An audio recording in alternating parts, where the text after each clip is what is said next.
Assalamualaikum warahmatullahi wabarakatuh. Kami dari kelompok 4 PGMI 3C Fakultas Tarbiyah dan Ilmu Keguruan IAIN Tulungagung akan menjelaskan materi tentang media pembelajaran berbasis media cetak. Berikut adalah kelompok kami.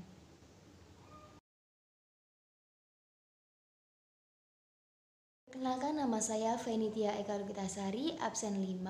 Saya sebagai pemateri pertama akan menjelaskan tentang pengertian media pembelajaran berbasis media cetak. Media pembelajaran berbasis media cetak adalah media visual yang pembuatannya melalui percetakan, printing, ataupun offset. Media cetak ini menyajikan pesan melalui gambar ataupun huruf yang dapat memperjelas pesan tersebut. Lalu, media cetak ini sebagai saluran informasi di samping media elektronik dan media digital. Kita tahu bahwa peserta didik ataupun siswa itu dapat mengerti sebuah pelajaran atau materi apabila dia bisa melihat materi yang dia hadap dan dia bisa membukanya kembali di lain waktu. Jadi media cetak ini penting walaupun sekarang perannya sudah agak tertinggal daripada media elektronik dan media digital. Selanjutnya, materi tentang macam-macam media pembelajaran berbasis media cetak akan disampaikan oleh pemateri selanjutnya. Nama saya Oktavia Melinda Putri, nomor absen 34. Saya akan menjelaskan materi saya tentang jenis-jenis media bahan cetak. Berikut adalah jenis-jenis media bahan cetak. 1. Buku teks. Buku teks yaitu buku tentang suatu bidang studi atau ilmu tertentu yang disusun untuk memudahkan pendidik atau peserta didik dalam upaya untuk mencapai tujuan pembelajaran. 2. Modul. Modul yaitu suatu paket program yang disusun dalam bentuk satuan tertentu dan didesain sedemikian rupa guna untuk kepentingan belajar mengajar. 3. Bahan pengajar terprogram. Bahan pengajar terprogram yaitu paket terprogram pengajaran individual yang hampir sama dengan modul. Perbedaan dengan modul adalah bahan pengajaran terprogram tersusun dalam topik-topik kecil dalam setiap bingkainya. Adapun teknologi cetak adalah cara-cara bentuk memproduksi atau menyebarkan materi seperti buku dan materi visual statis, yang pada umumnya dibuka melalui proses cetak mekanis atau fotografis. Terima kasih. Saya Rida Iza Maulina, NIM 12205193186, nomor absen 28, akan menjelaskan mengenai kelebihan media berbasis cetak. Kelebihan media pembelajaran berbasis cetak diantaranya yaitu 1. Siswa dapat berhenti sewaktu-waktu untuk melihat sumber lain seperti melihat kamus, buku acuan, menggunakan kalkulator, dan lain-lain. Yang kedua adalah mampu menyampaikan berbagai informasi yang berkaitan dengan fakta maupun konsep abstrak yang bersifat pengetahuan, keterampilan, ataupun sikap. Yang ketiga adalah dapat digunakan kapan saja seperti pagi hari, siang hari, ataupun malam hari, dan dapat digunakan di mana saja seperti di rumah, di kendaraan umum, terminal, atau tempat lain yang memungkinkan. Yang keempat adalah penggunaannya mudah, tidak bergantung kepada peralatan lain. Kemasan media cetak umumnya ringan dan kecil, memungkinkan peserta didik yang mudah membawanya kemana saja mereka pergi. Yang kelima adalah selain bentuk fisiknya mudah dibawa, penataan atau teknik penyajian materinya pun mudah dipelajari. Misalnya, teknik penyajian seperti penulis indeks, daftar isi, penggunaan halaman, bab-bab, judul maupun subjudul. Nomor 6, dapat menyajikan pesan atau informasi dalam jumlah yang banyak. Yang ketujuh adalah pesan atau informasi dapat dipelajari oleh pembelajar sesuai dengan kebutuhan, minat, dan kecepatan masing-masing. Yang kedelapan adalah akan lebih menarik apabila dilengkapi dengan gambar dan warna. Yang terakhir adalah perbaikan atau revisi mudah dilakukan. Sekian dari saya, selanjutnya akan dilanjutkan oleh rekan saya. Saya Atik Naima dengan nomor absen 33 akan melanjutkan pembahasan dari pemateri sebelumnya. dari pemateri sebelumnya yang dibahas, yaitu mengenai kelebihan media pembelajaran berbasis cetak, dan yang akan saya jelaskan sekarang yaitu kekurangan media pembelajaran berbasis cetak. Ada beberapa kekurangan. Yang pertama yaitu proses pembuatannya membutuhkan waktu yang lama. Yang kedua yaitu bahan cetak yang tebal mungkin dapat membosankan dan mematikan minat para pembaca. Yang ketiga, apabila jilid kertasnya jelek itu mudah rusak dan mudah sobek.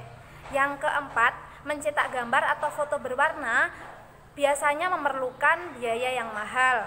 Yang kelima, sukar menampilkan gerak di halaman media cetak. Dan yang terakhir yaitu tanpa perawatan yang baik, media cetak bisa rusak dan hilang.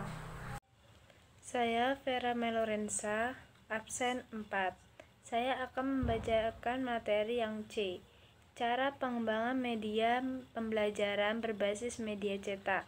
Dalam pengembangan media pembelajaran berbasis media cetak dalam bentuk teks dan ilustrasi ini, perlu diperhatikan keberagaman peserta didik, di mana peserta didik mungkin saja memiliki perbedaan dan kemampuan berbahasa, sehingga media pembelajaran yang dibuat akan bersifat lebih user friendly atau mudah digunakan dan dipahami peserta didik. Penggunaan struktur tertentu menambahkan berbagai kegiatan atau aktivitas belajar, ilustrasi, gambar foto, peta konsep, kuis, permainan, dan grafik organizer yang mengakomodasi perbedaan gaya pembelajar dan mungkin ada sehingga peserta didik lebih dapat mengikuti pembelajaran dengan media cetak ini secara lebih baik.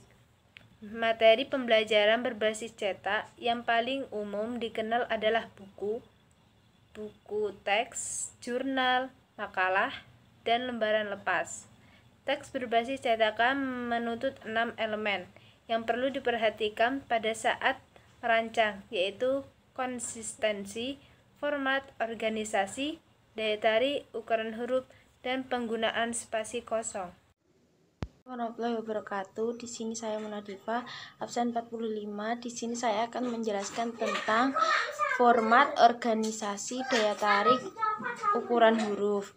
Yang pertama yaitu konsistensi. Menggunakan konsistensi dari halaman ke halaman. Yang kedua format. Yang ketiga organisasi. Yang keempat daya tarik, dan yang kelima ukuran huruf, ruang, dan yang keenam ruang spasi kosong. Saya akan menjelaskan yang pertama. Yang pertama yaitu tentang konsistensi. A. Menggunakan konsistensi format dari halaman ke halaman. B. Usahakan untuk konsistensi jarak spasi. Dan yang kedua, A. Jika paragraf sering digunakan wajah satu dalam kolom lebih sesuai. B. Jika yang berbeda supaya dipisahkan dan dilabel secara visual. C. Taktik dan strategis pembelajaran yang berbeda sebaiknya dipisahkan dilabel secara visual. Pembelajaran berbasis teks yang interaktif mulai populer pada tahun 96 dengan istilah pembelajaran terprogram yang merupakan materi untuk belajar mandiri. Dengan format ini, pada setiap unit kecil informasi disajikan dan direspon siswa diminta baik dengan cara menjawab pertanyaan atau berpartisipasi dalam kegiatan latihan. Jawaban yang benar diberikan setelah siswa menjawab. Perencanaan pembelajaran harus berupaya untuk membuat materi dengan media berbasis teks ini menjadi interaktif. Petunjuk berikut mungkin dapat membantu menyiapkan media berbasis teks yang interaktif. Nomor 1, sajikan informasi dalam jumlah yang selayaknya dapat dikenal, diproses, dan dikuasai. Kedua, pertimbangan hasil pengamatan dan analisis kebutuhan siswa dapat disiapkan latihan yang sesuai dengan kebutuhan tersebut. Ketiga, pertimbangan hasil analisis respon siswa.